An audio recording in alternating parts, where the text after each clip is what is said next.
বাংলাদেশের সাবেক প্রধানমন্ত্রী শেখ হাসিনা জুলাই আন্দোলনের হত্যাকাণ্ডগুলোর তদন্ত নতুন করে সত্যিকারের নিরপেক্ষভাবে জাতিসংঘের অধীনে করার আহ্বান জানিয়েছেন। শেখ হাসিনা প্রথমবারের মতো দিল্লিতে সাংবাদিকদের জন্য আয়োজিত কোনো অনুষ্ঠানে আনুষ্ঠানিকভাবে ভার্চুয়ালি বক্তব্য দিলেন। 23শে জানুয়ারি দিল্লিতে সাংবাদিকদের জন্য আয়োজিত সেভ ডেমোক্রেসি ইন বাংলাদেশ শীর্ষক অনুষ্ঠানে শেখ হাসিনার অডিও বক্তব্য প্রচারিত হয়। প্রায় 10.5 মিনিটের এই অডিও ভাষণে শেখ হাসিনা অধ্যাপক ইউনূসের নেতৃত্বাধীন অন্তর্বর্তী সরকারকে সরিয়ে আইন শৃঙ্খলা পরিস্থিতির নিয়ন্ত্রণ ও বিচার ব্যবস্থার প্রতি মানুষের আস্থা ফিরিয়ে আনার জন্য আওয়ামী লীগের আন্দোলনে যোগ দেওয়ার আহ্বান জানিয়েছেন। দাবি করেছেন, ইউনূস সরকারকে না সরানো পর্যন্ত সুষ্ঠু, অবাধ ও নিরপেক্ষ নির্বাচন সম্ভব নয়। এজন্য তিনি সেনাবাহিনীর প্রতিও আহ্বান জানিয়েছেন বিভাজনমূলক কর্মকাণ্ড নির্মূলে সহায়তা করতে। প্রশ্ন হলো, বাংলাদেশের নির্বাচনের ঠিক 20 দিন আগে একদিকে জাতিসংঘ আবার অন্যদিকে বাংলাদেশের সেনাবাহিনী ও দেশের মানুষের প্রতি এমন আহ্বান শেখ হাসিনা কেন জানালেন? আবার তিনি গত কিছুদিন ধরে যে ভোট বর্জনের কথা বলে আসছেন সেটি কেন বললেন না? বিশ্লেষকরা মনে করছেন, শেখ হাসিনা দিল্লির বিদেশি গণমাধ্যমগুলোর মাধ্যমে আন্তর্জাতিক অঙ্গনে 5টি পয়েন্ট তুলে ধরেছেন, যেখানে তার কিছুদিন আগে দেয়া ভোট বর্জনের বার্তাটি নেই। বরং তিনি নিরপেক্ষ তদন্ত সহ বাংলাদেশের আইন শৃঙ্খলা পরিস্থিতির চরম খারাপ অবস্থা, সংখ্যালঘু নির্যাতন, সাংবাদিক নিপীড়নের বিষয়গুলো তুলে ধরেছেন এবং এই বিষয়গুলো শুরু হওয়ার জন্য সুনির্দিষ্ট 3টি পক্ষের কাছে বার্তা পৌঁছে দিয়েছেন। আবার তার বার্তার শেষ দিকে পরিষ্কার যে তিনি প্রথমবারের মতো আন্দোলনে নামার ইঙ্গিত দিয়েছেন। আবার এই অডিও ভাষণ প্রচার কয়েক ঘন্টা আগে ভারতীয় সংবাদ মাধ্যম দ্য প্রিন্টে আওয়ামী লীগ সভানেত্রী একটি দীর্ঘ সাক্ষাৎকার প্রকাশিত হয়েছে। সেখানে তিনি 2024 সালের আন্দোলনের সময় প্রতিটি প্রাণহানির জন্য দুঃখ প্রকাশ করেছেন। তবে সেই সহিংসতার বিচারিক তদন্ত সীমিত করে ফেলা হয়েছে অভিযোগ করে সেজন্য অন্তর্বর্তী সরকার প্রধান উপদেষ্টা মোহাম্মদ ইউনূসকে দায়ী করেছেন। এই সাক্ষাৎকারে শেখ হাসিনা আসন্ন ত্রয়োদশ সংসদ নির্বাচনে আওয়ামী লীগকে বাদ দেওয়ার সিদ্ধান্তের সমালোচনা করে একে রূপান্তরের মোড়কে কর্তৃত্ববাদ বলেছেন। দর্শক, গত 19শে জানুয়ারি প্রচারিত ভিডিওতে আমরা জানিয়েছিলাম, সাংবাদিকদের জন্য আয়োজিত কোনো অনুষ্ঠানে দিল্লিতে অবস্থানরত বাংলাদেশের সাবেক প্রধানমন্ত্রী শেখ হাসিনার প্রথমবারের মতো অডিও বক্তব্য প্রচার করা হবে। এর মধ্যে সামাজিক মাধ্যমে নানা পক্ষ থেকে গুঞ্জন ওঠে ওই অনুষ্ঠানে শেখ হাসিনা সশরীরে কিংবা ভিডিও বার্তায় বক্তব্য দিবেন। বিশেষ করে গত 17 জানুয়ারি আওয়ামী লীগের 2 সাবেক মন্ত্রী দিল্লিতে এক অনুষ্ঠানে বক্তব্য দেওয়ার পর থেকে বিষয়টি বেশ চাওর হয়। কিন্তু ভারতীয় নিরাপত্তা সংস্থাগুলোর দাবি, নিরাপত্তার কারণে শেখ হাসিনার ভিডিও বার্তা বা লাইভ সম্প্রচারের সুযোগ দেওয়া সম্ভব নয়। 2024-এর 5ই আগস্ট থেকে দিল্লিতে রয়েছেন আওয়ামী লীগ সভানেত্রী শেখ হাসিনা। দেশ ছাড়ার কয়েক মাস পর থেকে তিনি ভার্চুয়াল মাধ্যমে আওয়ামী লীগের নেতাকর্মীদের উদ্দেশ্যে ভাষণ দিচ্ছেন। এ নিয়ে বাংলাদেশের অন্তর্বর্তী সরকারের গুরুতর অভিযোগ রয়েছে, তবে কোথাও শেখ হাসিনা ক্যামেরার সামনে মুখোমুখি হননি। তাছাড়া দিল্লিতে থাকলেও গত 1.5 বছরে তিনি কখনো ভারতের কোনো অনুষ্ঠানে হাজির হননি। সেই হিসেবে প্রথমবারের মতো কোনো অনুষ্ঠানে শেখ হাসিনার অডিও বার্তা প্রচারিত হলো।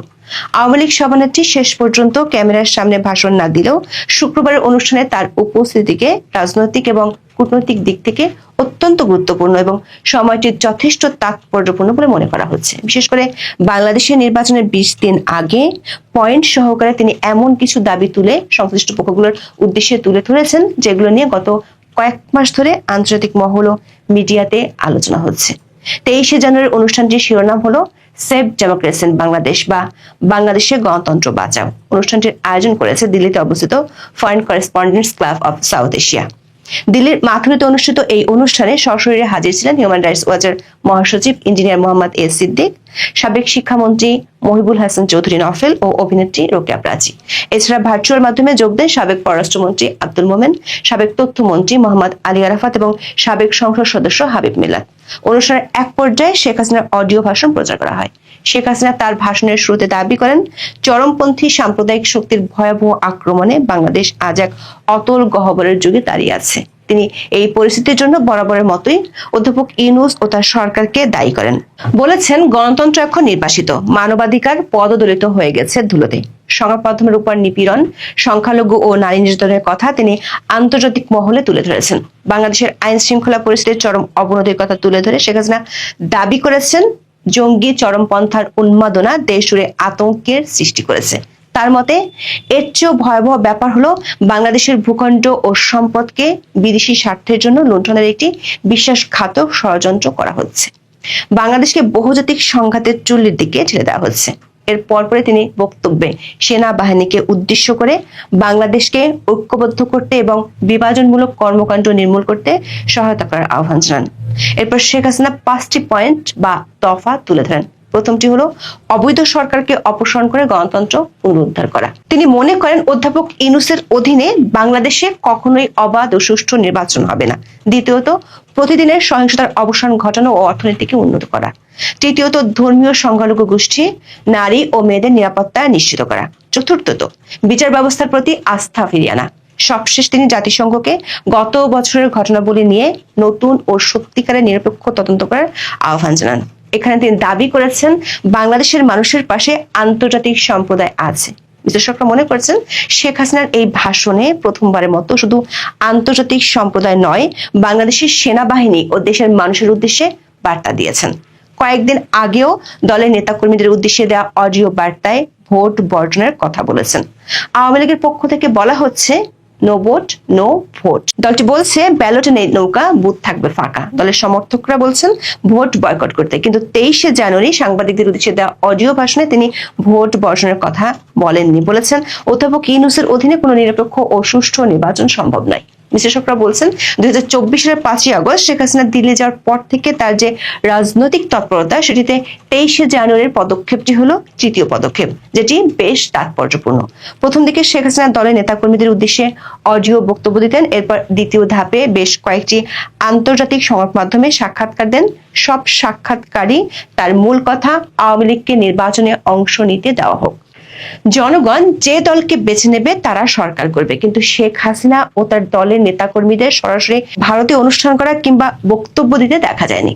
মাস কয়েক আগে দিল্লিতে জাতীয় প্রেস ক্লাবে একটি সংবাদ সম্মেলন করার কথা ছিল আওয়ামী লীগ নেতাদের, শেষ মুহূর্তে সেটি বাতিল করা হয়। পরে জানা যায় দিল্লির বাংলাদেশ হাইকমিশন এই ব্যাপারে ভারতের পররাষ্ট্র মন্ত্রণালয়ের কাছে আপত্তি জানিয়েছিল, যদিও সরকারিভাবে প্রেস কনফারেন্স বাতিলের সিদ্ধান্ত নিয়ে কোনো পক্ষই বিস্তারিত কিছু জানায়নি। এদিকে 23শে জানুয়ারির অনুষ্ঠানটির আমন্ত্রণ পত্র বিলি শুরু হতেই প্রতিক্রিয়া দেন বাংলাদেশের পররাষ্ট্র উপদেষ্টা তৌহিদ হোসেন।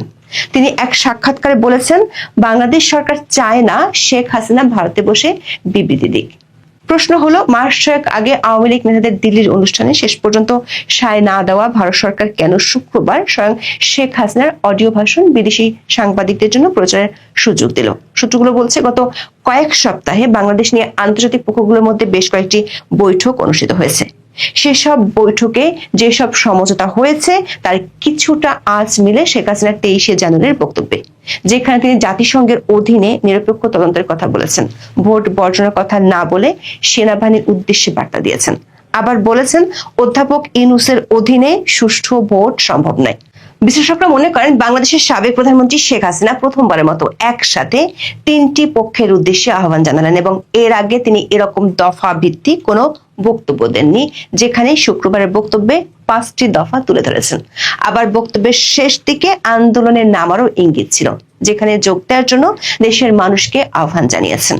দর্শক, এই অডিও বার্তা প্রচারের আগে ভারতের সংবাদ মাধ্যম দ্য প্রিন্টে শেখ হাসিনার বিশাল একটি সাক্ষাৎকার প্রকাশিত হয়, যেখানে আসন্ন ত্রয়োদশ সংসদ নির্বাচনে আওয়ামী লীগকে বাদ দেওয়ার সিদ্ধান্তের সমালোচনা করে একে রূপান্তরের মোড়কে কর্তৃত্ববাদ বলেছেন শেখ হাসিনা। সাবেক প্রধানমন্ত্রী বলেছেন 2024 সালের আন্দোলনের সময় প্রতিটি প্রাণহানির জন্য তিনি দুঃখিত, তবে সেই সহিংসতার বিচারিক তদন্ত সীমিত করে ফেলা হয়েছে অভিযোগ করে সেজন্য অন্তর্বর্তী সরকারের প্রধান উপদেষ্টা মোহাম্মদ ইউনূসকে দায়ী করেছেন তিনি। কার্যক্রমে নিষেধাজ্ঞা থাকা রাজনৈতিক দল হিসেবে আওয়ামী লীগের নিবন্ধন স্থগিত করেছে নির্বাচন কমিশন। ফলে আগামী 12ই ফেব্রুয়ারি অনুষ্ঠেয় সংসদ নির্বাচনে প্রতিদ্বন্দ্বিতা করতে পারছে না সবচেয়ে বেশি সময় দেশ শাসন করা দলটি। দ্য প্রিন্টকে শেখ হাসিনা বলেছেন তার দলকে নিষিদ্ধ করা মানে আসন্ন নির্বাচনে কয়েক কোটি বাংলাদেশের ভোটাধিকার কেড়ে নেওয়া। তিনি দাবি করেছেন এই ধরনের একটা পরিস্থিতিতে নির্বাচন হলে তাকে মুক্ত, সুষ্ঠু বা বৈধ বলা যায় না। পছন্দের দল বেছে নেওয়ার স্বাধীনতা ভোটারদের থাকতে হবে। কাউকে ভোটে অংশগ্রহণ থেকে বাদ দেওয়া বা ঘরে ঘরে গিয়ে সহিংসতার হুমকি দিয়ে বিএনপি বা জামাতের পক্ষে ভোট দিতে বাধ্য করা চলতে পারে না। আওয়ামী লীগ সভাপতির দাবি, অন্তর্বর্তী সরকার জানে আওয়ামী লীগকে নির্বাচন করতে দেওয়া হলে তারা বিপুল সমর্থন পেত, এ কারণেই তাদের নিষিদ্ধ করা হয়েছে। লিখিত সাক্ষাৎকারে শেখ হাসিনা বলেন, দেশের সবচেয়ে পুরনো ও জনপ্রিয় রাজনৈতিক দলকে নিষিদ্ধ করে গণতান্ত্রিক বৈধতার দাবি করা যায় না। এটি সংস্কার নয়, রূপান্তরের মোড়কে কর্তৃত্ববাদ।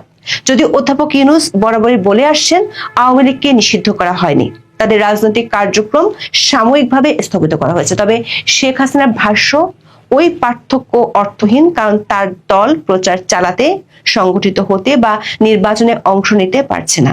জুলাই আন্দোলন দমনে হত্যাকাণ্ড সম্পর্কে শেখ হাসিনা দাবি করেন, রাষ্ট্রের প্রতিষ্ঠানগুলো রক্ষা এবং প্রাণহানি ঠেকানোর তাগিদ থেকেই তার সরকার তখন কাজ করেছে। শেখ হাসিনা বলেন, যা আজ করতে পারেননি তা হলো উগ্রবাদী শক্তি ওই আন্দোলন হাইজ্যাক করে নিয়েছিল। সে সময় সহিংসতার তদন্তে কমিটি করেছিল আওয়ামী লীগ সরকার, যা অন্তর্বর্তী সরকারের সময় আর এগোয়নি। বিষয়টি নিয়ে হতাশা প্রকাশ করে শেখ হাসিনা বলেন, ইউনূস ক্ষমতায় এসে ওই তদন্ত ভেঙে দেন। নিশ্চয়ই তিনি জানতেন এতে তার মেটিকুলাস প্ল্যান উন্মোচিত হয়ে যাবে। তার ওই সিদ্ধান্তই আন্দোলনের পেছনের উদ্দেশ্য ও ক্ষমতা দখলের প্রক্রিয়া নিয়ে গুরুতর প্রশ্ন তোলে, বিদেশি সম্পৃক্ততার বিষয়টিও সামনে আনে। এসব প্রশ্নে নিরপেক্ষ তদন্ত হওয়া উচিত। দিল্লির কূটনৈতিক সূত্রগুলো বলছে, সাংবাদিকদের উদ্দেশ্যে অডিও বার্তা প্রচারের পর শেখ হাসিনাকে ভারত সরকার প্রকাশ্যে বা ভিডিও বার্তা প্রচারের অনুমতি দিবেন কিনা সেটি এখন বেশ গুরুত্ব দিয়ে আলোচনা হচ্ছে। মানে শেখ হাসিনাকে দিল্লি থেকে সক্রিয়ভাবে রাজনৈতিক কর্মকাণ্ড চালানোর সুযোগ কবে দেয়া হতে পারে? সূত্রগুলো বলছে, 23শে জানুয়ারি সাংবাদিকদের অনুষ্ঠানে শেখ হাসিনার অডিও বার্তা প্রচার নিয়ে ভারত সরকার উচ্চ মহলের বেশ কয়েকটি বৈঠক হয়। সেসব বৈঠকে উপস্থিত একটি কূটনৈতিক সূত্র মনে করেন, পরিস্থিতি বিবেচনা করে খুব শিগগিরই শেখ হাসিনাকে ভিডিও কিংবা প্রকাশ্য বক্তব্য দেওয়ার অনুমতি দিলে অবাক হওয়ার কিছু থাকবে না।